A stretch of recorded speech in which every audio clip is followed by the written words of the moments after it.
Bismillahirrahmanirrahim. Assalamualaikum warahmatullahi wabarakatuh. Pada video ini saya akan membahas soal tentang evaluasi bersama tengah semester ganjil mata kuliah Matematika 1 ya, SKPB ITS.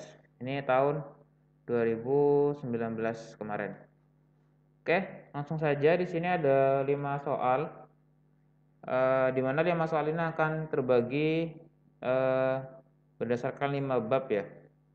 Pertama, bab 1 itu tentang sistem bilangan real, bab 2 tentang bilangan kompleks, bab 3 itu tentang matriks dan OBE, terus bab 4 itu tentang fungsi, terus yang kelima itu tentang limit dan kekontinuan.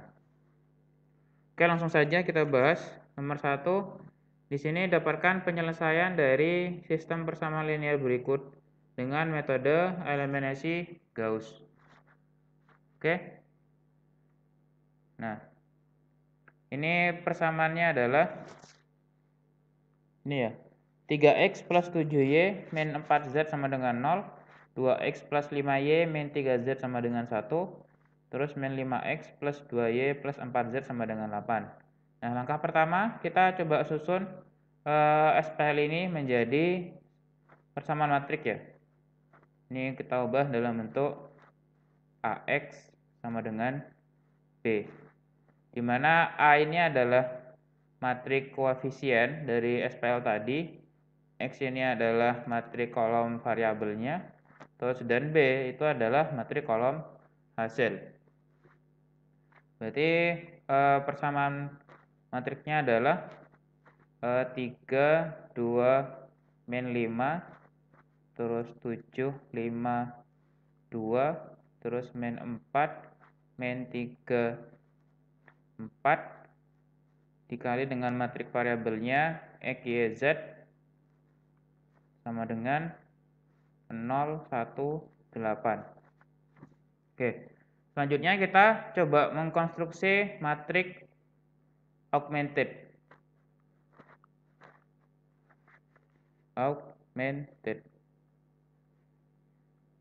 Nah, matrik augmented ini adalah matrik gabungan dari matrik koefisien dan matrik kolom hasil. Jadi matrik augmented yang kita dapat adalah 3, 2, min 5, 7, 5, 2, min 4, min 3, 4. Ini matrik koefisiennya kita gabungkan dengan matrik kolom hasil 0, 1, 8. Oke, nah karena di sini kita disuruh mengerjakan dengan metode eliminasi Gauss sini. Nah, berarti tugas kita selanjutnya adalah melakukan operasi baris elementer pada matrik augmented sedemikian hingga ketika kita lakukan OBE, dia matrik augmented tersebut menjadi matrik eselon baris ya. Eselon baris. Seperti itu. Oke. Matrik eselon baris mungkin bisa dilihat pada video sebelumnya. Saya sudah memberikan paparan masalah matrik eselon baris itu apa dan matrik eselon baris terreduksi itu apa ya. Oke, jadi salah satu sifat yang dimiliki oleh matrik eselon baris itu adalah pada baris yang tak nol, elemen tak nol pertamanya dia harus 1. Di sini kita tahu bahwa misalkan untuk baris yang pertama ini elemen tak nol pertama dari baris tersebut ini kan 3 ya. 3. Nah, berarti kita harus mengubah 3 ini menjadi 1. Kita lakukan OBE.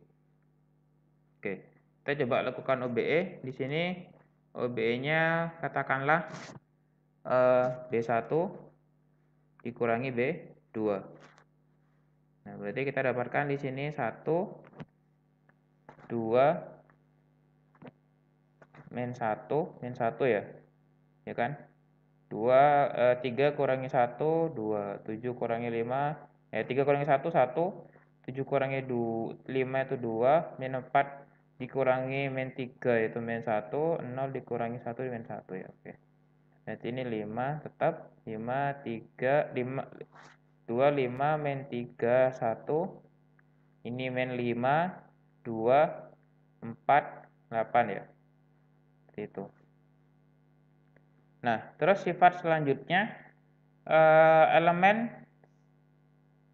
elemen satu utama. Ini kan berarti ini kan untuk yang baris pertama ini kan elemen tak nol pertamanya kan dia sudah 1. Nah, ini disebut satu utama ya. Ini disebut satu utama. Oke. Dan elemen satu utama dari barisan di bawahnya itu harus berada di sebelah kanan satu utama dari baris sebelumnya. Karena di sini satu utama pada baris pertama terletak di sini, itu otomatis satu utama pada baris kedua itu harus berada di sebelah kanannya. Begitu pula untuk yang baris ketiga, otomatis kita harus mengenolkan ini ya. Kita harus mengenolkan ini. Seperti itu. Oke, berarti kita lakukan OBE. Kita lakukan OBE, OBE-nya adalah B2 dikurangi 2B1, 2 kali B1, terus baris ketiga kita tambah dengan 5B5, 5B3, 5B1 ya, B1 maksudnya. Oke, ini berarti yang baris pertama tetap ya, 1, 2, min 1, min 1,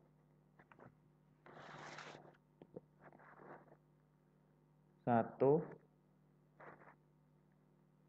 1, 2, min 1, min 1, ya otomatis kan 0 ya, ini 0, ini 0, untuk yang baris kedua itu kan dipengaruhi oleh B2 dikurangi 2B1, ini didapat 1 ya, ini 1, terus ini min 1, ini 3, terus yang baris ketiga itu dipengaruhi oleh OBE B3 ditambah 5B1, berarti ini 0. Terus yang di sini berarti B3 berarti 5 kali 2 10 berarti 12. Terus ini min 10 tambah 4 min 5 ya, min 5 tambah 4 min 1. Terus yang di sini 3 ya. Oke. Nah, ini kan sudah berhubung ini sudah pada ini satu utama. Ini satu utama ya. Nah, ini satu utama pada baris kedua. Nah, berarti otomatis satu utama pada baris ketiga itu harus terletak di sebelah kanan satu utama pada baris kedua. Berarti kita harus mengenolkan ini ya. Selanjutnya kita nolkan. Oke. Nah, berarti kita lakukan OBE.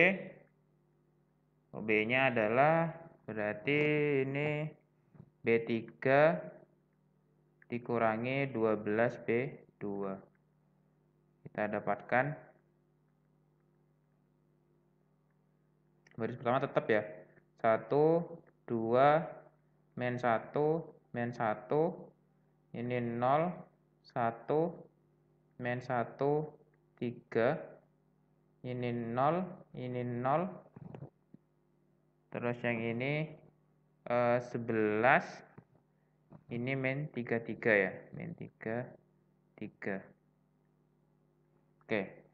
Nah, karena di sini untuk elemen tak nol pertama dari B3 belum 1, berarti kita lakukan OBE lagi 1/11 kali B3. B3. Berarti ini 1, 2, min 1, min 1, ini 0, 1, min 1, 3. Ini 0 dibagi 11, 0, ini 1, ini min 3. Oke. Ini sudah ya. Kita coba cross check lagi sifat-sifat dari matrik keseluruhan baris. pertama, setiap baris yang tak nol itu elemen pertamanya yang tak nol dia 1. Baris pertama ini sudah, ini 1.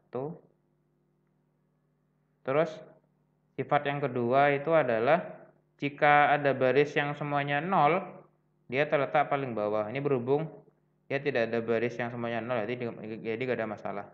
Terus yang ketiga, satu utama dari baris sesudahnya itu harus berada di sebelah kanan satu utama baris sebelumnya ya.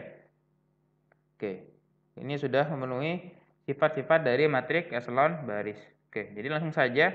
Nah, itu di sini karena di sini untuk variabel x, ini variabel y, ini variabel z, berarti kita dapatkan apa? Pertama, z sama dengan min 3 ya. Z sama dengan min 3. Terus yang ini adalah y min z sama dengan 3. Karena z-nya tadi min 3, berarti y plus 3 sama dengan 3. Didapat y sama dengan 0. Terus yang baris pertama, kita dapatkan x plus 2y min z sama dengan negatif 1. Kita dapat y-nya 0, z-nya min 3, berarti di sini x plus 2 kali 0 min 3 ini berarti plus 3 ya. Plus 3 sama dengan min 1. Kita dapatkan x-nya, x plus 3 sama dengan negatif 1. Berarti kita dapatkan x sama dengan negatif 4. Jadi solusi dari SPL pada nomor 1 adalah z sama dengan min 3, y sama dengan 0, dan x sama dengan min 4. Seperti itu. Oke, lanjut kita bahas yang nomor 2.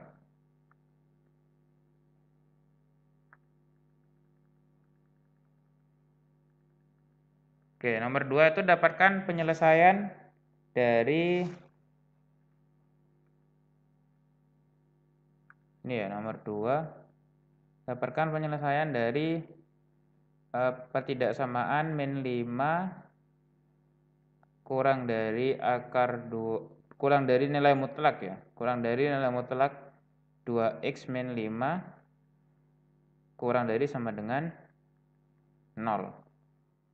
Kurang dari sama dengan 10 ya. 0. Min 5 kurang dari nilai mutlak 2x min 5 kurang dari sama dengan 10. Oke. Kita kalau misalkan kita mempunyai bentuk A kurang dari B kurang dari C, atau kurang dari sama dengan ya. A kurang dari sama dengan B kurang dari sama dengan C, itu artinya apa? A kurang dari B dan B kurang dari C. Seperti itu ya. Berarti bentuk yang pada soal kita bisa nyatakan sebagai min 5 kurang dari 2x nilai mutlak 2x min 5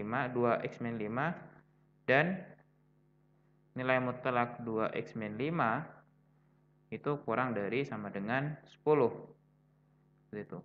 Nah, jadi kita coba cari satu-satu ya.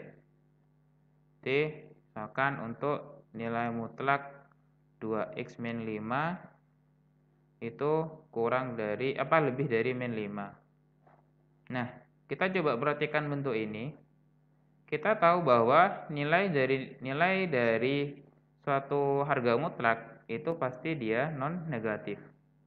Di sini dia nilai mutlak dari 2x min 5 kurang dari lebih dari negatif 5. Nah, karena kita tahu ini nilainya pasti dia non negatif, artinya kan berapapun nilai x di sini itu pasti terpenuhi ya. Seperti itu. Karena dia lebih dari sesuatu yang negatif. Seperti itu. Jadi solusinya adalah semua x elemen real. Seperti itu. Untuk kasus yang nilai mutlak 2x-5 lebih dari negatif 5. Nah, sedangkan untuk nilai mutlak 2x-5 lebih dari sama dengan 0, kurang dari sama dengan 0, itu kita bisa lihat bentuk bahwa jika kita punya nilai mutlak A atau nilai mutlak X itu lebih kurang dari sama dengan A, itu solusinya adalah nilai X-nya berada di interval min A dan A ya. Seperti ini. Ini sifat nilai mutlak.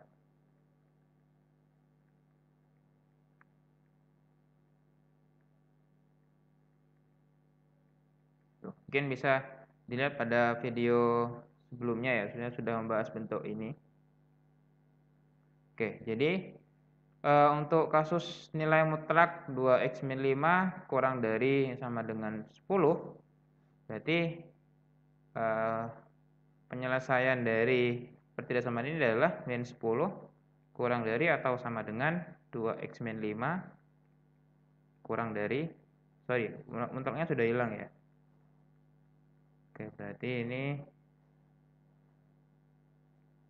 2x min 5 kurang dari 10. Nah, kita coba masing-masing ruas kita tambahkan 5. Berarti ini negatif 5 kurang dari 2x kurang dari 10 ya. Kurang dari 15. Nah, terus masing-masing ruas kita kali dengan setengah. Berarti ini min 5 per 2 kurang dari x kurang dari 15 per 2. Jadi untuk solusi ini, himpunan penyelesaiannya adalah min 5 per 2 kurang dari x kurang dari 15 per 2. Seperti itu. Oke. Berarti solusi totalnya apa? Solusi keseluruhan adalah ini X bilangan real kita iriskan dengan X yang berada di interval min 5 per 2 kurang dari X kurang dari 15 per 2 ya. Oke, jadi himpunan penyelesaian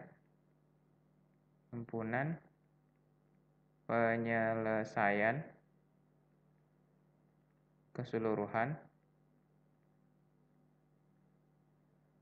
itu adalah X bilangan real kita iriskan dengan min 5 per 2 kurang dari X kurang dari 15 per 2. Ya, tentunya kan irisannya pasti yang lebih kecil ini ya.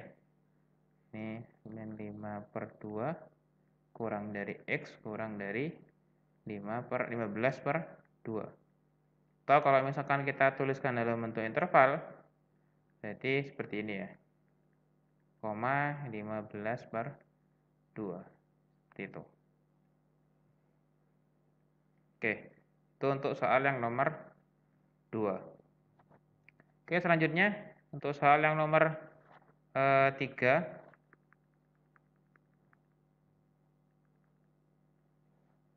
Itu dapatkan semua bilangan kompleks yang memenuhi persamaan berikut ini. Modulus dari Z plus I sama dengan 3. Kemudian gambarkan himpunan penyelesaian dalam bidang kompleks atau bidang argan ya.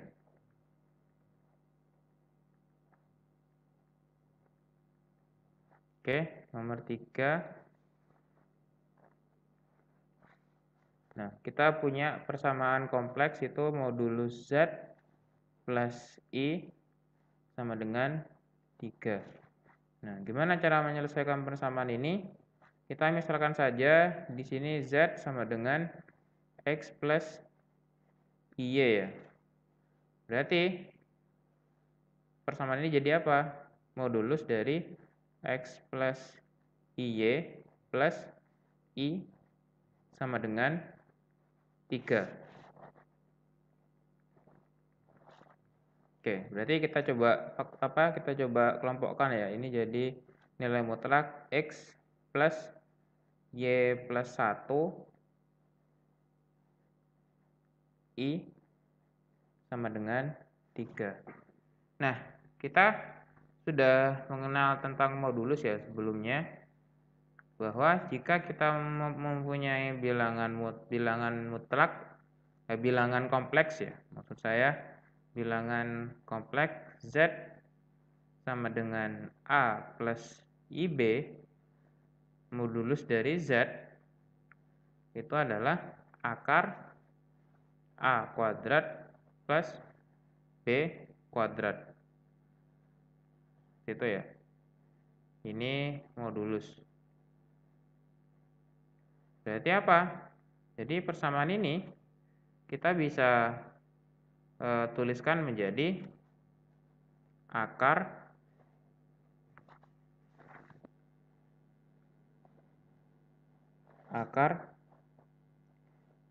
X kuadrat plus Y plus 1 dikuadratkan sama dengan 3. Masing-masing ruas kita kuadratkan menjadi X kuadrat plus Y plus 1 kuadrat sama dengan 9. Oke, jadi apa? Himpunan penyelesaian dari persamaan tadi, modulus dari Z plus 1 plus I sama dengan 3 adalah himpunan semua Z bilangan bulat X plus IY, di mana memenuhi persamaan apa? X kuadrat plus Y plus 1 kuadrat sama dengan 9. Seperti itu. Ini himpunan penyelesaian dari persamaan tadi. Terus kita disuruh menggambarkan dalam bidang argan ya. Nah, kita tahu bahwa di sini persamaan X kuadrat plus Y plus 1 kuadrat sama dengan 9 itu adalah suatu lingkaran berpusat di 0,-1 jari-jari 3 ya, seperti itu. Sudah, berarti gambar dari semua solusi tadi yang akan kita gambarkan itu adalah ini bidang argan ya, bidang argan atau bidang kompleks. Ini tim Z, ini bagian real Z ya. Oke, berarti lingkaran berpusat 0,-1. Berarti sekitar di sini ya.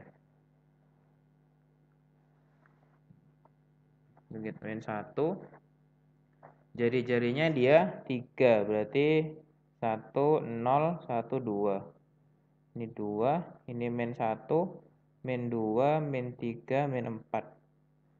Sekitar di sini ya. Oke, berarti kurang lebih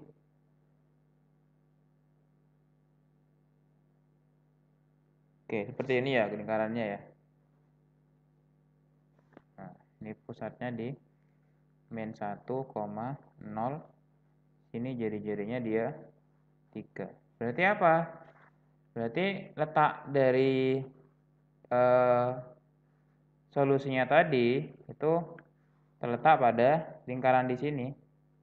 Seperti itu. Semua titik yang terletak pada tepi lingkaran ini itu adalah solusi dari persamaan tadi.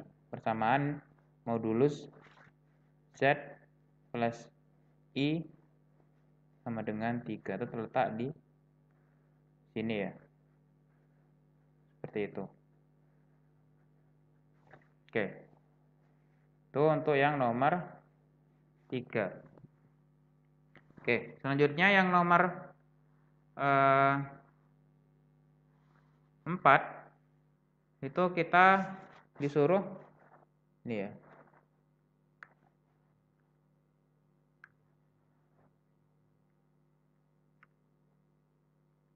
Nyatakan fungsi fx sama dengan harga mutlak x plus 1 kuadrat min 1 dalam bentuk sepotong-sepotong tanpa menggunakan tanda mutlak. Kemudian buatlah sketsa grafiknya dan tentukan domain dan range fungsi tersebut. Oke. Langsung saja coba kita bahas. Nomor 4 tadi kita punya fungsi fx sama dengan harga mutlak x plus 1 kuadrat min 1 ya, seperti ini. Nah, ini kan kita juga bisa ubah dalam bentuk, misalkan kita punya a kuadrat min b kuadrat itu kan sama dengan a plus b kali a min b ya. Nah, ini berarti jadi, ini kan bisa kita sebut 1 kuadrat ya, seperti itu. Jadi ini jadi harga mutlak dari x plus 1 plus 1 kali x plus 1 min 1. Jadi ini sama dengan harga mutlak dari x kali x plus 2 ya. Seperti itu. Nah, oke, berarti coba kita uraikan tanpa ada nilai mutlaknya. Seperti yang kita sudah pelajari, definisi nilai mutlak. Definisi nilai mutlak itu apa? Jadi misalkan saya punya nilai mutlak A, itu dia bernilai A jika A-nya lebih besar atau sama dengan 0, bernilai negatif A jika A-nya kurang dari 0.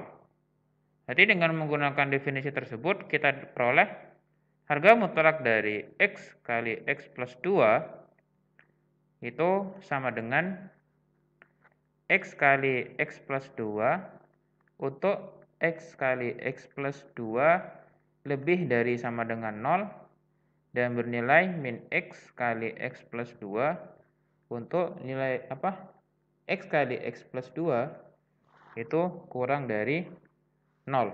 Seperti itu.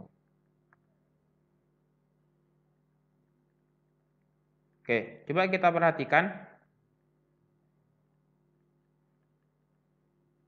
Untuk yang X kali X plus 2 lebih dari 0, itu kan kita tahu bahwa pembuat 0-nya di sini adalah X sama dengan 0 atau X-nya sama dengan negatif 2. Kita coba buat garis bilangan di sini 0, di sini saja.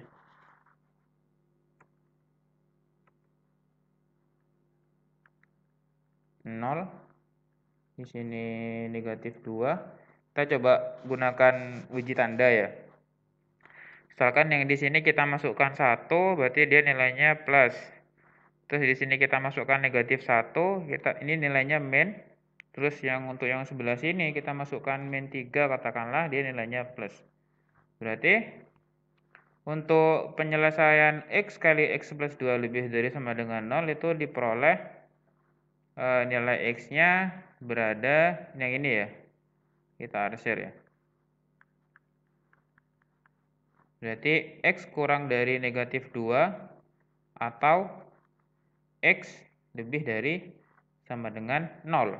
Berarti otomatis untuk yang nilai pertidaksamaan X kali X plus 2 yang kurang dari 0, itu penyelesaiannya apa?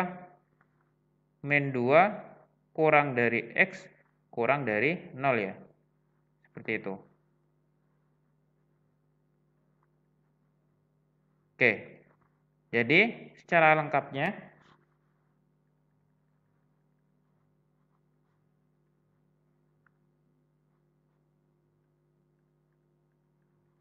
nilai mutlak dari X plus 2, harga mutlak dari X dikali X plus 2 itu adalah bernilai X kali X plus 2 untuk nilai X yang kurang dari negatif 2 atau X lebih dari 0. Terus dia bernilai X kali X plus 2 untuk nilai X-nya min 2 kurang dari X kurang dari 0, seperti itu. Nah, dari sini kita sudah menyatakan fungsi f(x) tadi ke dalam bentuk sepotong-sepotong tanpa ada nilai mutlak lagi ya. Nah, berarti kita langsung gambarkan saja. Berarti di sini kita punya dua fungsi ya.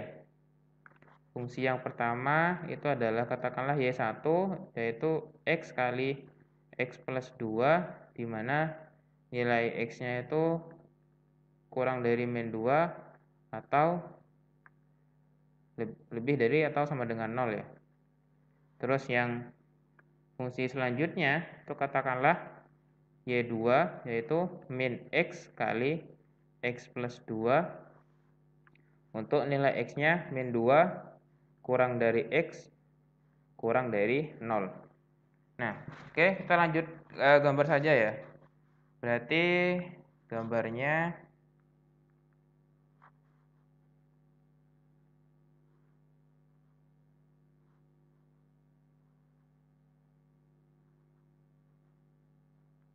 x. Nah, di sini kan kita tahu bahwa untuk y1 dan y2 itu dia suatu persamaan kuadrat ya. Jadi kalau misalkan kita tuliskan kembali untuk y1, ini adalah x kuadrat plus 2x. Sedangkan untuk y2 itu adalah min x kuadrat min 2x atau min x kuadrat plus 2x, seperti itulah ya. Oke, untuk nilai min 2 sampai 0 berarti coba kita tandai ya. Ini katakanlah ini min 2, katakanlah ini min 2. Di sini 0 ya. Ini 0, ini 1 ya. Oke. Berarti untuk yang y1 yaitu x kuadrat plus 2x, kita tahu bahwa koefisien dari x kuadrat itu dia positif. Berarti dia suatu parabola yang terbuka ke atas. Jadi kalau misalkan kita gambarkan, itu jadinya seperti ini. Oke. Itu ya. Kurang lebih. Terus, ini puncaknya tepat di 1 sebenarnya. Ini. Nah, terus untuk yang Y2,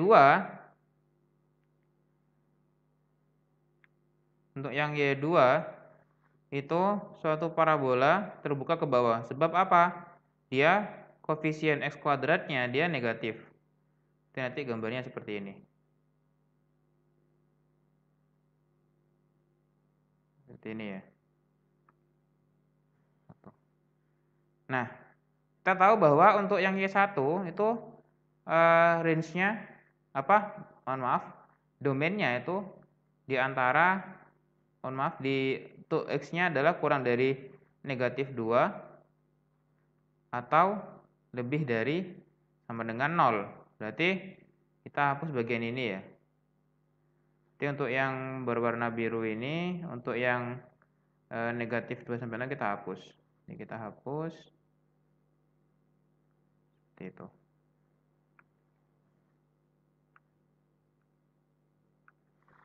Oke, kita hapus. Nah. Karena untuk yang grafik kurva hijau ini dia terdefinisi untuk nilai x yang kurang dari negatif 2 dan nilai x yang lebih dari sama dengan 0. Seperti itu. Nah, sedangkan untuk kurva yang merah atau Y2 itu terdefinisi untuk min 2 kurang dari x kurang dari 0. Otomatis yang selain ini itu dia dihapus ya. Oke. Kita hapus. Oke.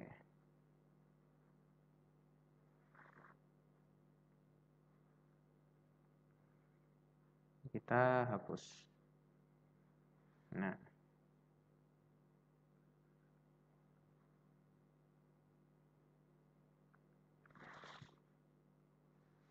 Oke, jadi untuk grafik fx kita dapatkan ini ya.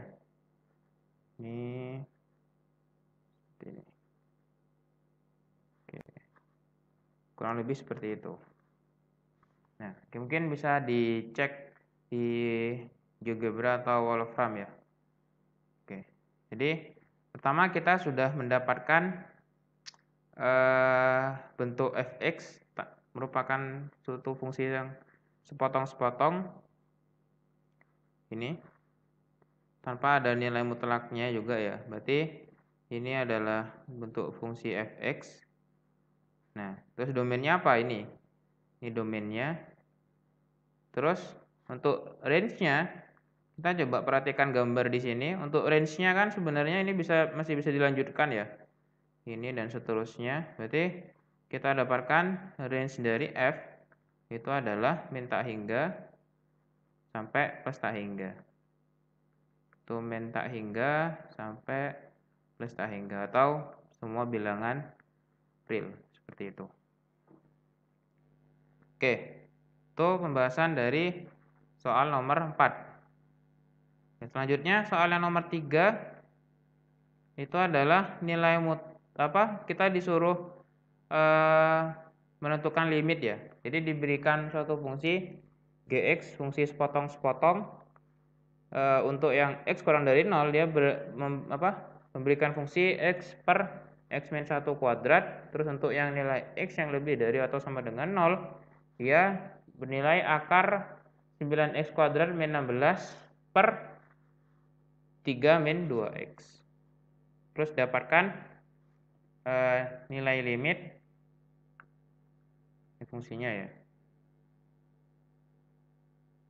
Ini fungsinya. Terus dapatkan nilai limit x menuju tak hingga dari gx dan limit x menuju tak hingga dari gx. Satunya x menuju min tak hingga, satunya x menuju plus tak hingga. Oke, kita coba tulis ulang ya.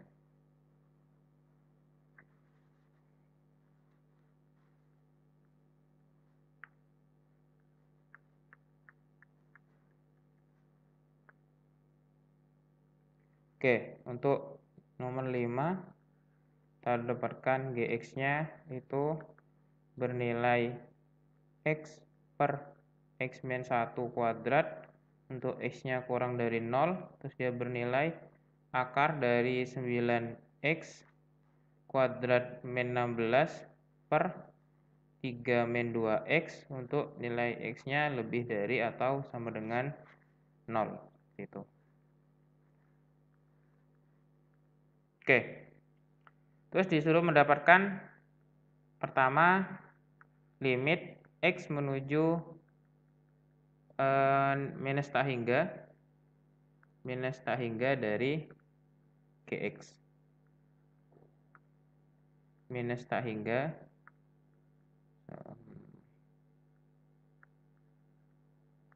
dari gx. Nah, di sini karena yang di nilai x-nya itu dia menuju minus tak hingga, artinya kan dia semua nilai x yang negatif ya. Nah, kita tahu berdasarkan definisi dari gx, itu dia untuk x yang negatif, katakanlah x lebih kurang dari 0, dia berlaku fungsi ini ya, x per x min 1 kuadrat. Berarti sama aja seperti limit x menuju tak hingga, menuju negatif tak hingga, dari x per x min 1 kuadrat. Seperti itu. Nah, kita coba jabarkan. Ini limit x menuju infinite. X per, ini di penyebutnya kan bisa kita ubah jadi x kuadrat min 2x plus 1 ya. Seperti itu. Nah, selanjutnya kita coba masing-masing pembilang dan penyebut kita kalikan dengan, atau kita bagi dengan pangkat tertinggi. Kita tahu bahwa di sini pangkat tertingginya adalah 2 ya, x kuadrat. Berarti ini kita bagi dengan x kuadrat, ini kita bagi dengan x kuadrat, seperti itu. Oke, berarti ini jadi limit x menuju tak hingga Berarti ini jadi 1 per X ya. Per 1 min 2 per X plus 1 per X kuadrat. Oke. Ini min tak hingga ya. Ini juga tak hingga. Berarti ini apa? Limit X menuju minus tak hingga itu adalah, oke, kita langsung masukkan saja ya. Untuk nilai X yang menuju minus tak hingga, berarti untuk membilang dia mendekati 0 per 1 min 0 plus 0 ya. Berarti ini didapat nilai limitnya adalah 0. Seperti itu. Oke, selanjutnya untuk yang limit X menuju plus tak hingga dari Gx, kita tahu bahwa berdasarkan definisi fungsi untuk yang X lebih dari 0 atau X yang non negatif, dia bersifat apa? Dia berlaku fungsi ini ya. Berarti ini sama dengan limit X menuju plus tak hingga dari akar 9X kuadrat min 16 per 3 min 2X. Nah, kita coba bagi dengan pangkat tertingginya. Kita tahu bahwa di sini pangkat tertingginya dia adalah 1. Berarti ini kita coba bagi dengan X, menyebut kita bagi dengan X, seperti itu. Jadi ini kita dapatkan limit X menuju plus tak hingga. Tuh, karena di sini kita bagi dengan X, ketika kita masuk dalam akar, berarti jadi X kuadrat ya. Berarti ini 9 min 16 per X kuadrat. Itu. Per 3 per X min 2. Oke, sehingga kita dapatkan untuk nilai X yang menuju tak hingga, berarti kan ini mendekati 0, ini mendekati 0 ya. Berarti ini akar 9 min 0 per 0 min 2. Jadi kita dapatkan akar 9 dibagi negatif 2. Atau kita peroleh hasilnya adalah negatif 3 per 2. Seperti itu. Oke, kita sudah bahas soal-soal ETS tahun kemarin. Semoga bermanfaat untuk kalian semua. Terima kasih. Assalamualaikum warahmatullahi wabarakatuh.